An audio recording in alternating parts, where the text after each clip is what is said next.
Well, thank you very much, Klaus, and hello to everyone in beautiful Davos. This has been a truly historic week in the United States. 3 days ago, I took the oath of office, and we began the golden age of America.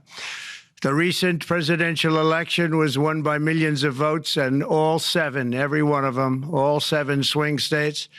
It was a massive mandate from the American people like hasn't been seen in many years, and some of the political pundits, even some of my so-called enemies, said it was the most consequential election victory in 129 years. That's quite nice. What the world has witnessed in the past 72 hours is nothing less than a revolution of common sense. Our country will soon be stronger, wealthier, and more united than ever before, and the entire planet will be more peaceful and prosperous as a result of this incredible momentum and what we're doing and going to do. My administration is acting with unprecedented speed to fix the disasters we've inherited from a totally inept group of people and to solve every single crisis facing our country. This begins with confronting the economic chaos caused by the failed policies of the last administration. Over the past 4 years, our government racked up $8 trillion in wasteful deficit spending and inflicted nation-wrecking energy restrictions, crippling regulations, and hidden taxes like never before. The result is the worst inflation crisis in modern history and sky-high interest rates for our citizens and even throughout the world. Food prices and the price of almost every other thing known to mankind went through the roof. President Biden totally lost control of what was going on in our country, but in particular with our high inflation economy and at our border. Because of these ruinous policies, total government spending this year is $1.5 trillion higher than was projected to occur when I left office just 4 years ago. Likewise, the cost of servicing the debt is more than 230% higher than was projected in 2020. The inflation rate we are inheriting remains 50% higher than the historic target. It was the highest inflation probably in the history of our country. That's why from the moment I took office, I've taken rapid action to reverse each and every one of these radical left policies that created this calamity, in particular with immigration, crime, and inflation. On day one, I signed an executive order directing every member of my cabinet to marshal all powers at their disposal to defeat inflation and reduce the cost of daily life. I imposed a federal hiring freeze, a federal regulation freeze, a foreign aid freeze, and I created the new Department of Government Efficiency. I terminated the ridiculous and incredibly wasteful Green New Deal. I call it the Green New Scam, withdrew from the one-sided Paris Climate Accord, and ended the insane and costly electric vehicle mandate. We're going to let people buy the car they want to buy. I declared a national energy emergency, and it's so important, national energy emergency to unlock the liquid gold under our feet and pave the way for rapid approvals of new energy infrastructure. The United States has the largest amount of oil and gas of any country on earth, and we're going to use it. Not only will this reduce the cost of virtually all goods and services, it'll make the United States a manufacturing superpower and the world capital of artificial intelligence and crypto. My administration has also begun the largest deregulation campaign in history, far exceeding even the record-setting efforts of my last term. In total, the Biden administration imposed $50,000 in additional regulatory costs on the average American household over the last 4 years. I have promised to eliminate 10 old regulations for every new regulation, which will soon put many thousands of dollars back in the pockets of American families. To further unleash our economy, our majorities in the House and Senate, which we also took along with the presidency, are going to pass the largest tax cut in American history, including massive tax cuts for workers and family, and big tax cuts for domestic producers and manufacturers. And we're working with the Democrats on getting an extension of the original Trump tax cuts, as you probably know by just reading any paper. My message to every business in the world is very simple. Come make your product in America, and we will give you among the lowest taxes of any nation on earth. We're bringing them down very substantially, even from the original Trump tax cuts. But if you don't make your product in America, which is your prerogative, then very simply you will have to pay a tariff, differing amounts, but a tariff which will direct hundreds of billions of dollars and even trillions of dollars into our treasury to strengthen our economy and pay down debt. Under the Trump administration, there will be no better place on earth to create jobs, build factories, or grow a company than right here in the good old USA. Already Americans' economic, you can see this, I think, maybe even in your wonderful, wonderful room that you're all gathered together, so many of my friends, but Americans, the economic confidence is soaring like we haven't seen in many, many decades, maybe not at all. Upon my election, it was just announced that small business optimism skyrocketed by 41 points in a single month. That's the highest ever. There's never been anything like that. SoftBank has announced between a $100 and $200 billion investment in the U.S. economy because of the election result. And just 2 days ago, Oracle, SoftBank, and OpenAI announced a $500 billion investment in AI infrastructure. Other companies likewise have announced billions and billions and billions, adding up to trillions of investment in America, in the United States. And it's also reported today in the papers that Saudi Arabia will be investing at least $600 billion in America. But I'll be asking the Crown Prince, who's a fantastic guy, to round it out to around $1 trillion. I think they'll do that because we've been very good to them. And I'm also going to ask Saudi Arabia and OPEC to bring down the cost of oil. You got to bring it down, which, frankly, I'm surprised they didn't do before the election. That didn't show a lot of love by them not doing it. I was a little surprised by that. If the price came down, the Russia-Ukraine war would end immediately. Right now, the price is high enough that that war will continue. You got to bring down the oil price. You got to end that war. They should have done it long ago. They're very responsible, actually, to a certain extent, for what's taking place. Millions of lives are being lost. With oil prices going down, I'll demand that interest rates drop immediately, and likewise, they should be dropping all over the world. Interest rates should follow us. All over, the progress that you're seeing is happening because of our historic victory in a recent presidential election, one that has become quite well known throughout the world. I think a lot of things are happening to a lot of countries. They say that there's light shining all over the world since the election, and even countries that we aren't particularly friendly with are happy because they understand what there is a future and how great the future will be. Under our leadership, America is back and open for business. And this week, I'm also taking swift action to stop the invasion at our southern border. They allowed people to come in at levels that nobody's ever seen before. It was ridiculous.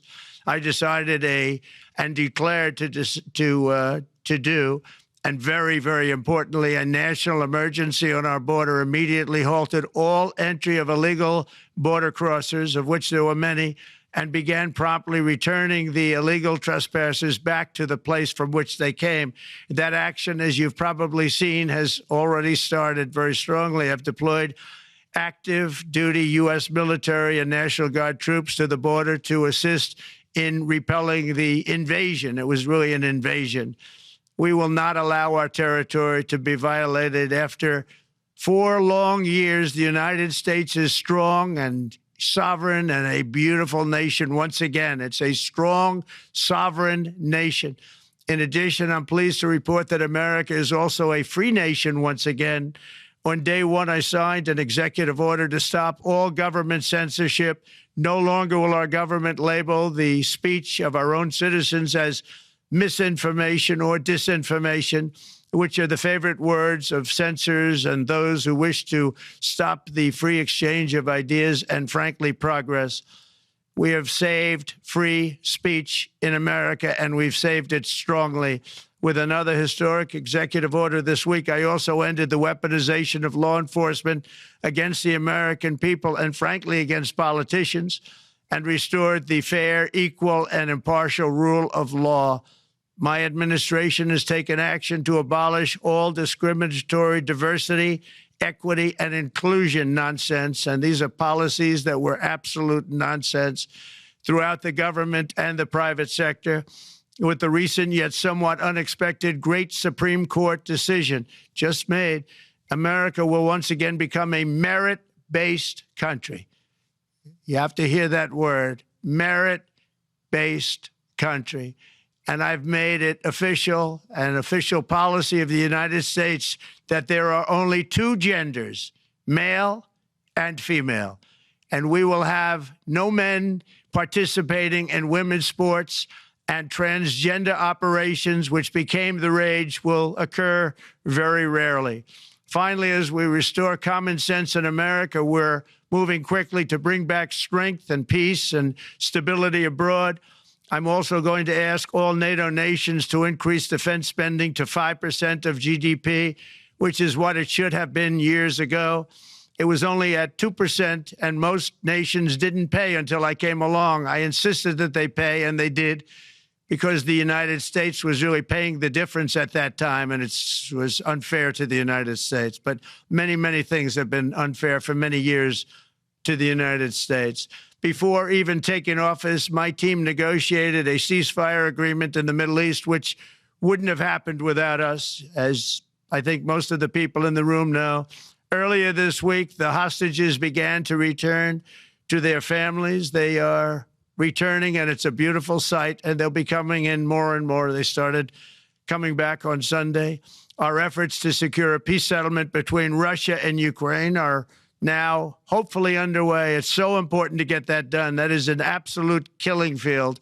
Millions of soldiers are being killed. Nobody's seen anything like it since World War II. They're laying dead all over the flat fields. It's a flat field farmland. And there's millions of Russians and millions of Ukrainians. Nobody's seen anything like it since World War II. It's time to end it. And here in America, we have big events coming up. Next year, we have the 250th anniversary of America's founding. I'm so honored to be president during that. That's been a big event. They've been talking about it for 10 years. We also have the World Cup.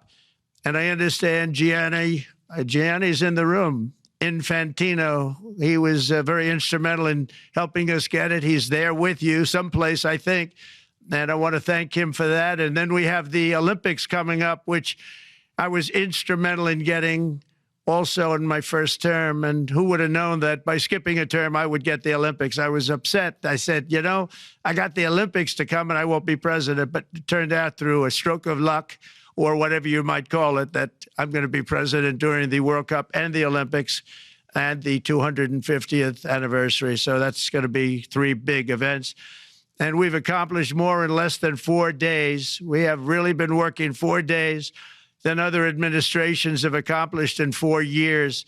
And we're just getting started. It's really an amazing thing to see. And the spirit and the light over our country has been incredible. Under the last administration, our nation has suffered greatly, but we're going to bring it back and make it greater, bigger, stronger, better than ever before. I want to thank everybody for being with you. I would have been there myself, except the inauguration was 2 days ago. I thought it might be a little bit quick to make it the first stop, but we'll get there one day. We hope to get there. But I do appreciate, I heard the audience is fantastic, and many of my friends are in the audience, and I will be taking questions now from some very distinguished people. Thank you all very much.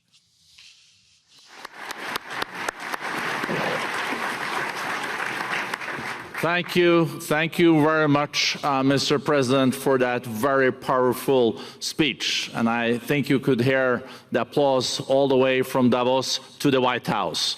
But next year it will be even better, because then you can get the applause here in Davos. So we wish you welcome to our village next year. We hope to see you. Thank you very much. So we also know, Mr. President, that you open up for interaction here. We have a great panel with some of the most distinguished business people in the world. Let me start with someone that you know really well, that I think is almost a neighbor of you in Florida. Mr. Steve Schwartzman, Chairman, CEO, and co-founder of Blackstone Group. So, Steve, floor is yours. Well, Mr. President, I'm sure the Crown Prince of Saudi Arabia will be really glad you gave this speech today.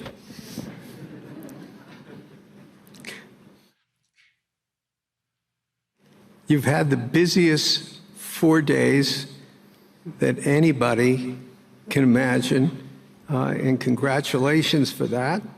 My question is about some of the things I've observed here at Davos. It's a terrific forum. I've met lots of people, as usual. I think I've been here 30 years. And a lot of the European business people have expressed enormous frustration with the regulatory regime in the EU, and they attribute slower growth rates here because of numerous factors, but especially because of regulations. And you've taken a completely different approach in this area. And if you could explain the theory of what you're doing, how you're going to do it, and what you expect the outcome to be, I'd appreciate it. Well, thank you very much, and congratulations, Steve. You're a friend of mine, but on a great career. You have had an amazing career, and it continues. I just want to congratulate you. Very inspirational to a lot of people. I want to talk about the EU, because you mentioned specifically that I've also had a lot of friends and leaders of countries. I've gotten to know them all my first term and a little bit during this period of 4 years, and know them well, like them a lot, but they're very frustrated because of the time everything seems to take to get approved, environmental impact statements for things that you shouldn't even have to do that, and many, many other ways that it takes. And I'm going to give you a quick little example. In the private life, my beautiful private life, before I had all these things happening, the world is a little different. I had a nice, simple life. You knew that. But when I had that simple life, I did projects. And I had a big project in Ireland. And it had to get approval on something that would have made it even better. And I got the approval from Ireland in a period of a week. And it was a very, very, very efficient, good approval. And they informed me, though, the problem is you're going to have to get it from the EU, and we think that'll take 5 to 6 years. And they said, you have to be kidding. And this was before politics. And I said, wait a minute, it's not that important. I don't want to go 5 or 6 years, but it would have been a big investment. It would have been nice, and it would have been good for the project. And I sent the people to the EU to see if they could speed it up, and basically it was a 5 or 6 year wait just to get a simple approval that Ireland gave me in a period of literally not much more than a week. And I realized right then, that was the first time I really was involved with the EU, but I realized right then that's a problem, and I didn't even bother applying to do it. Or if I did, I pulled it very quickly. I have to be very accurate because I don't want to be criticized. He did apply, actually. No, I want to be very accurate. So I don't think I did, but if I did, I pulled it very quickly. It was just something you couldn't wait 5 years or 6 years to get an approval. So a lot of, in a very big business sense, a lot of people are claiming that's the problem. From the standpoint of America, the EU treats us very, very unfairly, very badly. They have a large tax that we know about, and a VAT tax, and it's a very substantial one. They don't take essentially don't take our farm products, and they don't take our cars, yet they send cars to us by the millions. They put tariffs on things that we want to do, like, for instance, I think they actually, in terms of, these are non-economic or non-monetary tariffs, and those are very bad, and they make it very difficult to bring products into Europe, and yet they expect to be selling, and they do sell their products in the United States. So we have, hundreds of billions of dollars of deficits with the EU. and nobody's happy with it, and we're going to do something about it, but nobody's happy with it. So I think the EU has to speed up their process. Friends of mine that are in some of the nations within the EU, great people, they want to be able to compete better, and you can't compete when you can't go through the approval process fast. There's no reason why it can't go faster. So, you know, I'm trying to be constructive because I love Europe. I love the countries of Europe, but the process is a very cumbersome one. And they do treat the United States of America very, very unfairly with the VAT taxes and all of the other taxes they impose. One other, just to finish up, I got a call from the head of a major airline, one of the biggest airlines in the world, and he said, "Sir, could you help us? What? Landing in Europe is brutal. They charge us fees for everything, and it's so unfair." I said, "How does it compare to China?" He said, it's much worse. And the other thing, as you know, they took court cases with Apple, and they supposedly won a case that most people didn't think was much of a case. They won 15 or 16 billion from Apple. They won billions from Google. I think they're after Facebook for billions and billions. These are American companies, whether you like them or not. They're American companies, and they shouldn't be doing that. And that's, as far as I'm concerned, it's a form of taxation. So we have some very big complaints with the EU. Thank you. Thank you very much, Mr. President. We'll now go to one of your friends in the EU, Patrick Pouyanné. He's the chairman and CEO of Total Energies. I guess you have a question ready, Patrick, for the president. Mr. President, as we understand, energy is at the top of your agenda, and it's an honor for me to represent the energy industry tonight.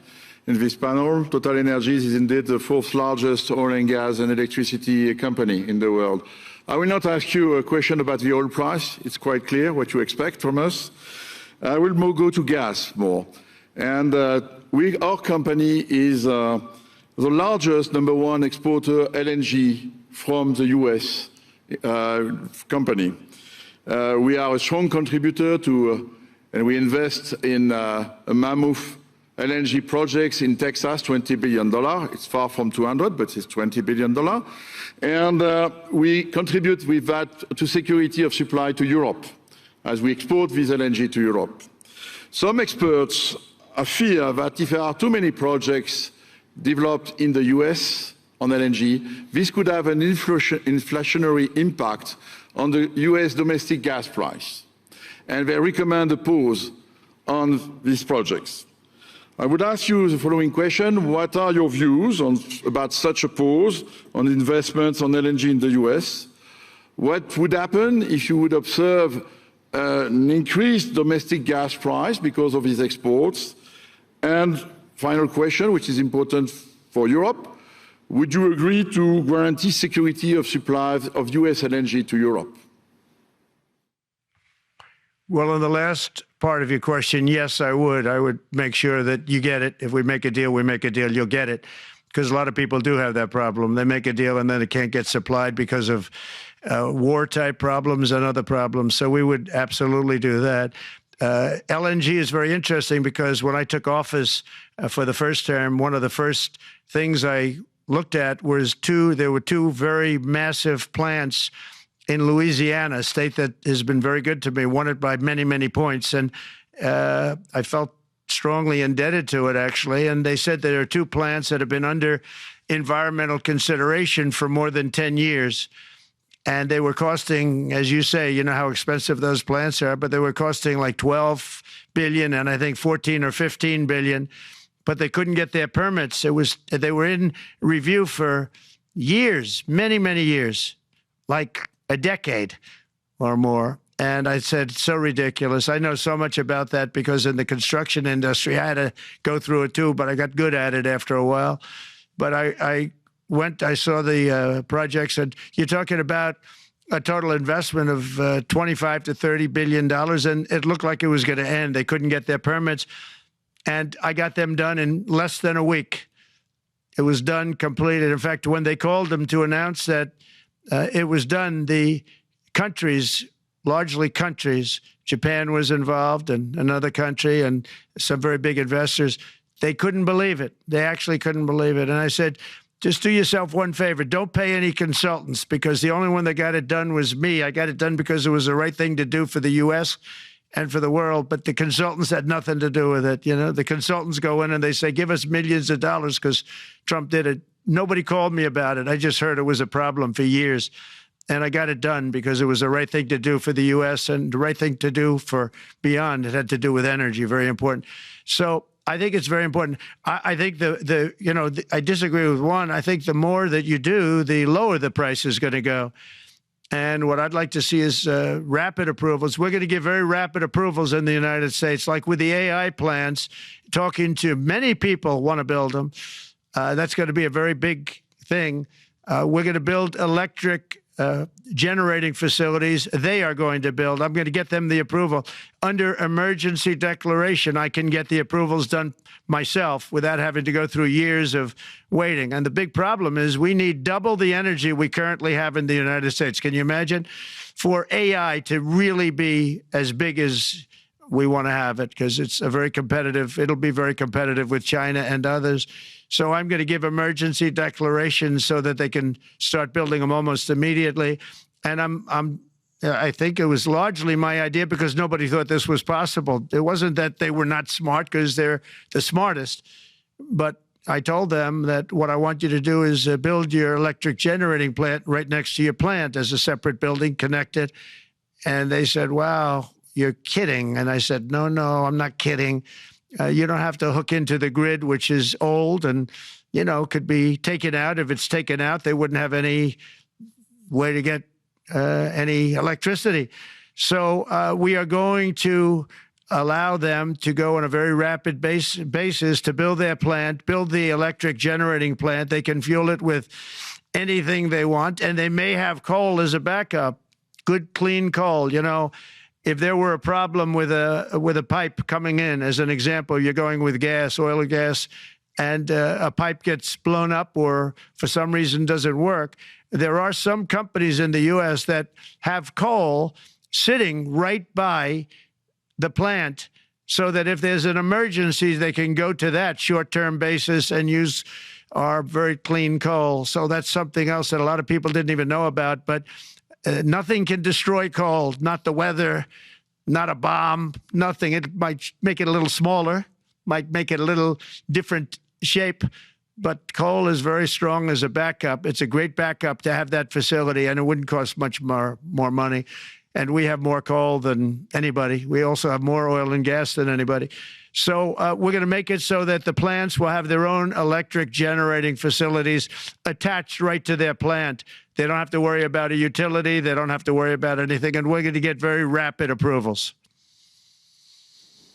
Thank you. Thank you so much, Mr. President. We'll now go to another CEO that you know very well, Brian Moynihan, the CEO and chair of Bank of America. Good afternoon, Mr. President, and congratulations, and obviously an eventful week for you and your family. If you remember 5 years ago, you came here and we walked among 150 CEOs from all over the world, and you engaged with them about your policies and your procedures. This year, you're not here, and yet this week was eventful from the orders that you mentioned earlier, literally a wave of orders coming out on immigration, on trade, and many other matters. And so, as a representative of the United States here, we got a lot of questions about what does all this mean and how would the president square this with his clear focus on growth, prosperity, market growth, stock market growth, a good bond market, and bringing down prices. So how do you think about the impact of all these orders and how fast they come out, and how you're going to balance them with that scorecard of being successful in both continuing GDP growth, bringing down inflation, and also having a good stock price appreciation for the American citizen? Well, I think it's going to actually bring down inflation. It's going to bring up jobs. We're going to have a lot of jobs. We're going to have a lot of companies moving in. Brian, we're at 21%. It was at 40%, and I got it down to 21%, the corporate tax. And it was actually, if you look at state and city, it was in many cases much higher than 40%. I got it down to 21%.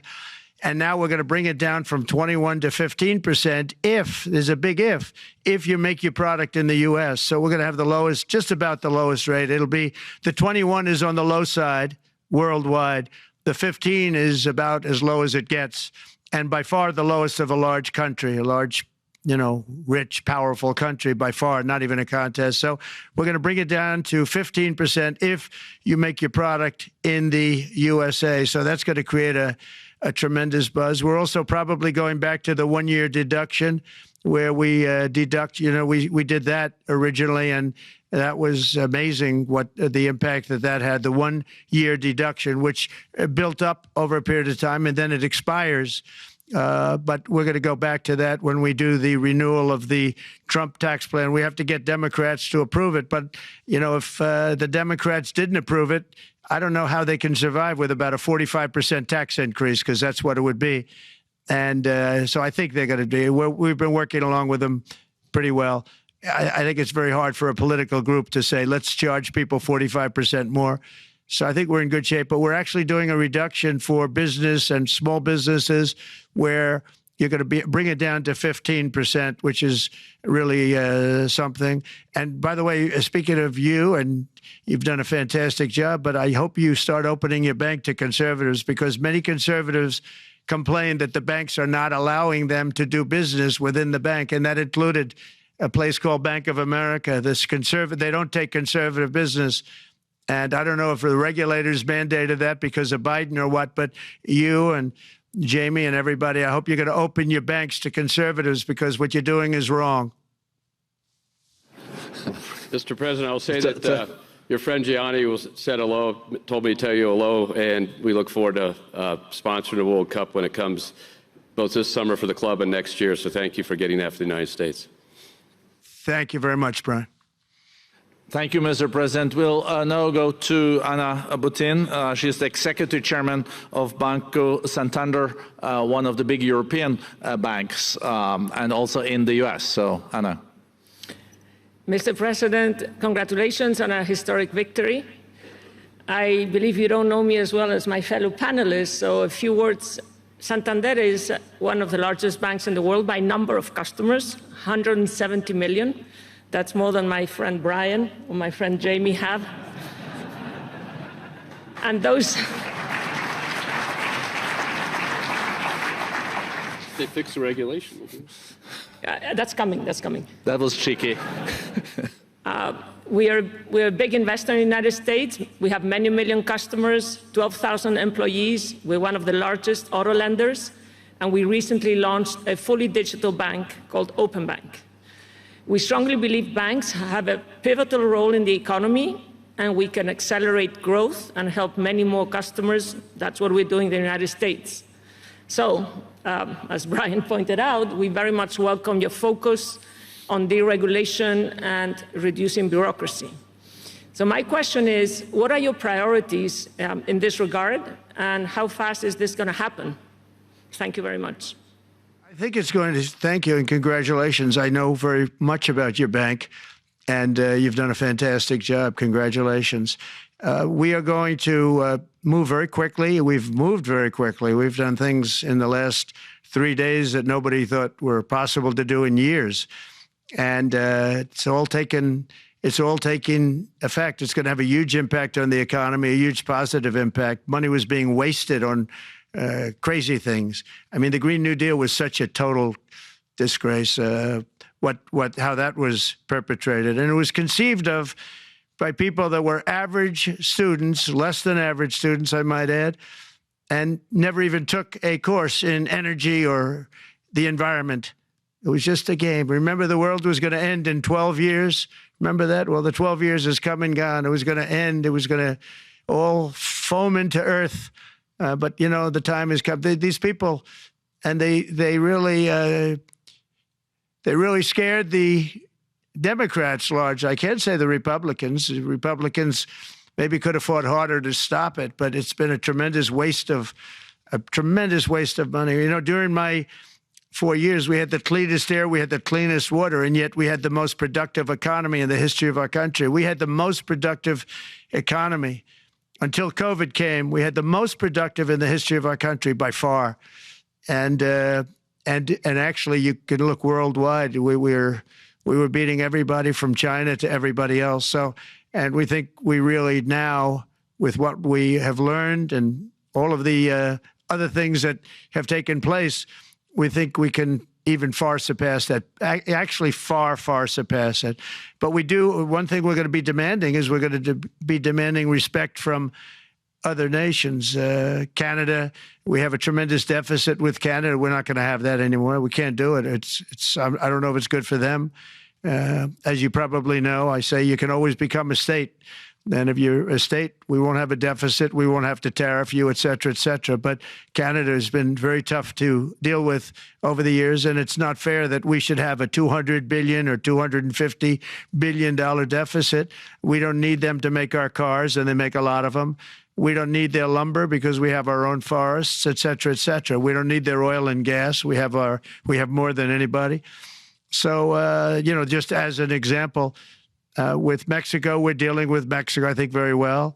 And we're just, we just want to be treated fairly with other nations, because there's hardly a nation in the world, and I blame this on us, and I blame it on politicians that, for some reason, mostly it's stupidity, but you could also say other reasons, but mostly stupidity. They've allowed other nations to take advantage of the U.S., and we can't allow that to happen anymore. We have debt. It's a very small debt when you compare it to the value of the assets that we have, but we don't want to do that. We want to just have debt be obliterated, and we'll be able to do that fairly rapidly. And a lot of good things are going to happen. And honestly, good things are going to happen for the world, and good things are going to happen for the people that are dealing with us, allies and beyond allies.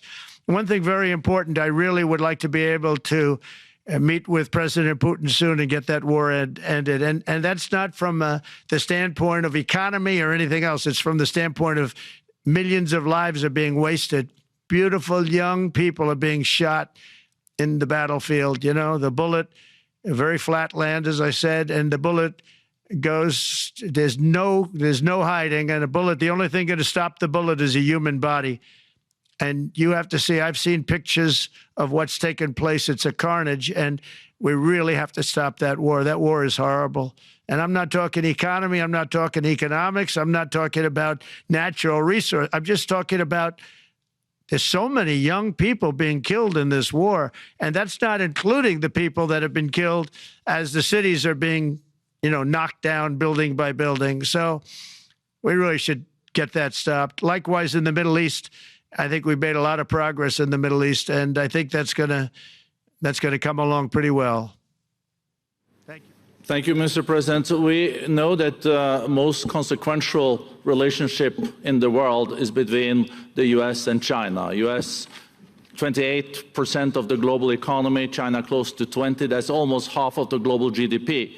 And we know that you called President Xi Jinping last Friday. We heard that you had a good discussion. How do you see the relationship between the U.S. and China in the next 4 years under your leadership? He called me, but I see it very good. I think that we're going to have a very good relationship. All we want is fairness. We just want a level playing field. We don't want to take advantage. We've been having massive deficits with China. Biden allowed it to get out of hand. He's $1.1 trillion deficit. It's ridiculous. And it's just an unfair relationship. And we have to make it just fair. We don't have to make it phenomenal. We have to make it a fair relationship. Right now, it's not a fair relationship. The deficit is massive, as it is with other countries, a lot of Asian countries, actually. But we have deficits that are very big, and we can't keep doing that. So we're not going to keep doing that. But I like President Xi very much. I've always liked him. We always had a very good relationship. It was very strained with COVID coming out of Wuhan. Obviously, that strained it. I'm sure it strained it with a lot of people, but that strained our relationship. But we always had a great relationship, I would say, and we look forward to doing very well with China and getting along with China. Hopefully, China can help us stop the war with, in particular, Russia, Ukraine. They have a great deal of power over that situation. And we'll work with them. And I mentioned that during our phone conversation with President Xi. And hopefully we could work together and get that stopped.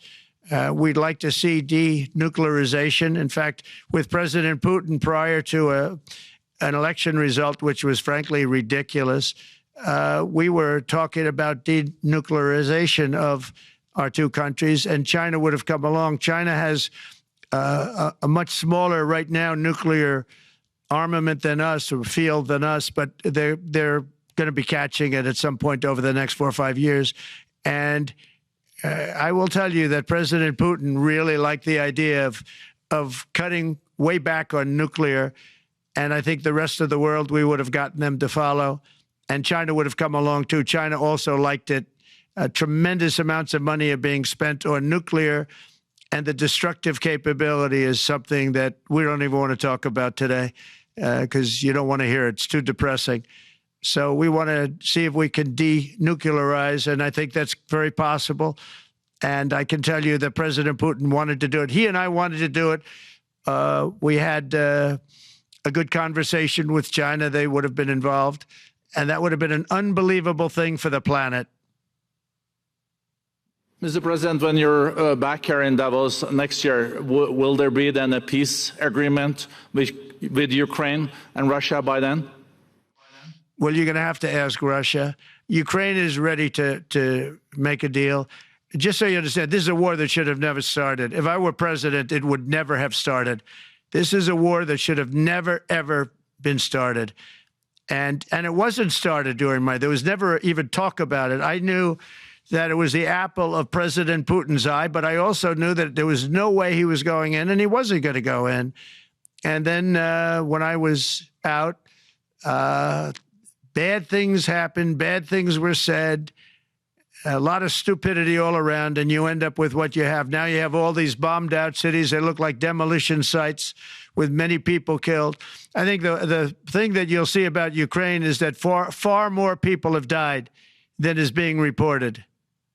And I've seen that. But far, far more people have died. When you look at a city that's become a demolition site where big buildings have been collapsed by missiles hitting them and everything else, and they say one person was slightly injured. No, many people were killed. Those are big buildings. I was surprised at how that was my business. These are buildings that go 2 and 3 blocks long. They're 20 stories high. They're big, powerful buildings, and they were knocked down, and there were a lot of people in those buildings that announced that 2 people were injured. That's not true. So I think you're going to find that there were many more people killed in Ukraine in the Ukraine war than anybody has any idea. But if you look now, so many of the people being killed are soldiers just facing each other with guns, rifles, and drones, the new form of warfare, drones. And it's a very sad thing to see. And when you see pictures of the fields that I see, nobody wants to see it. You'll never be the same. Thank you very much, Mr. President, on behalf of all the 3,000 participants here in Davos. We really underline that joining us the 3rd day in your presidency, live taking questions here is so appreciated, and we are already ready for receiving you next year in person. So thank you very much, and all the best from Davos. Thank you. Thank you very much.